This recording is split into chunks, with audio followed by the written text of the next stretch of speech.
Oui, dans le même esprit, vous avez dit tout à l'heure qu'il s'agissait effectivement, il s'agit d'un sujet extrêmement important pour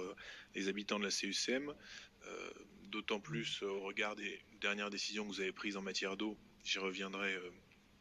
tout à l'heure. Et nous avons à prendre une décision qui engagerait donc, selon le choix que vous avez fait pour 9 ans, sur la base peut-être d'un long travail, mais d'une courte présentation et d'un document, on peut le dire,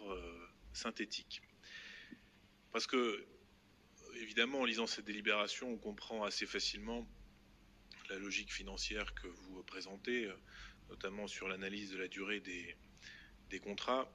Mais vous avez rappelé qu'il y a peut-être autant de modes de gestion que de gestionnaires aujourd'hui. Et la façon dont vous avez effectivement notamment écarté la question de la régie en une phrase, je crois, méconnaît l'évolution de la gestion de l'eau en France. On est passé en 10 ans de 30 à 43% d'exploitation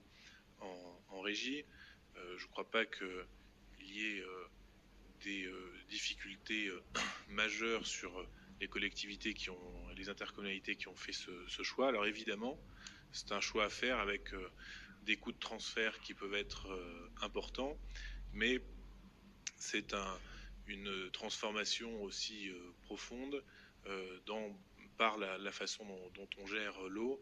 de la conception que l'on peut avoir de l'eau. Est-ce que l'eau est un bien commercial comme un autre? Moi, je ne le pense pas.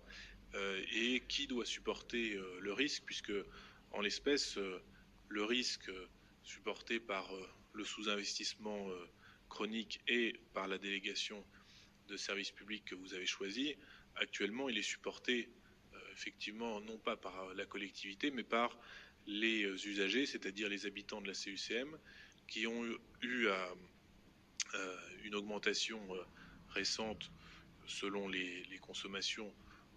de quelques 15% du tarif de l'eau. Et eux, ils aimeraient bien, je pense que je ne suis pas le seul ici à être régulièrement interpellé sur cette question de la facture d'eau, qu'il y ait au moment des grands choix, et c'est le cas ce soir et cette année, eh bien, un vrai grand débat sur l'eau, et notamment sur la conception que nous avons de ce bien et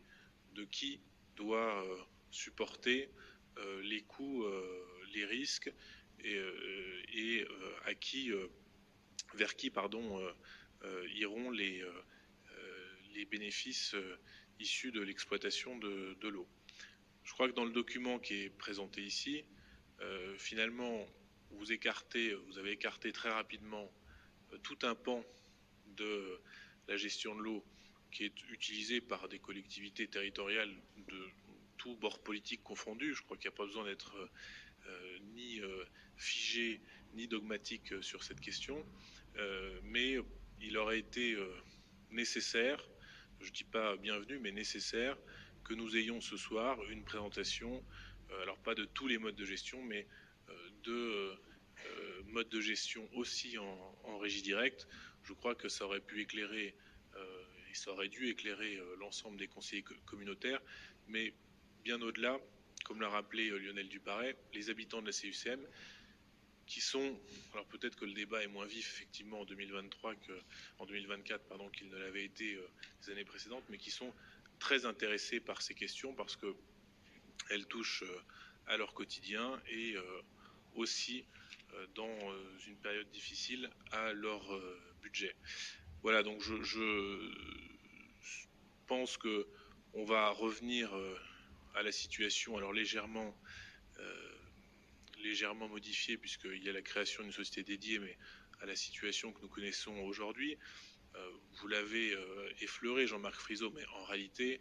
on sait bien que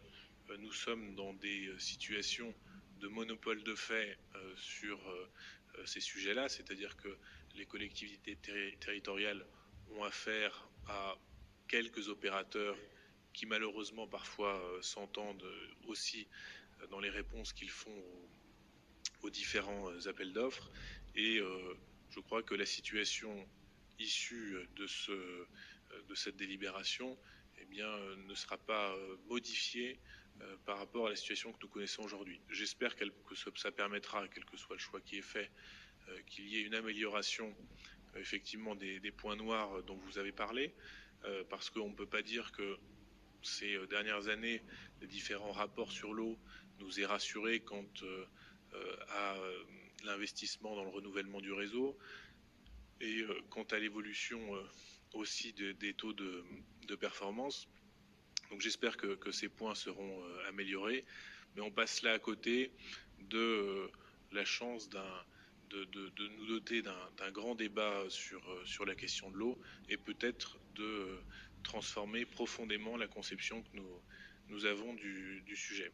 Donc je note ce soir que eh bien,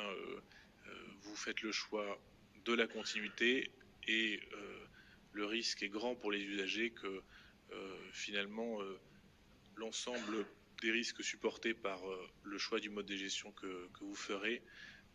soit supporté d'abord par eux, c'est-à-dire par les habitants de la CUCM. Et compte tenu du contexte,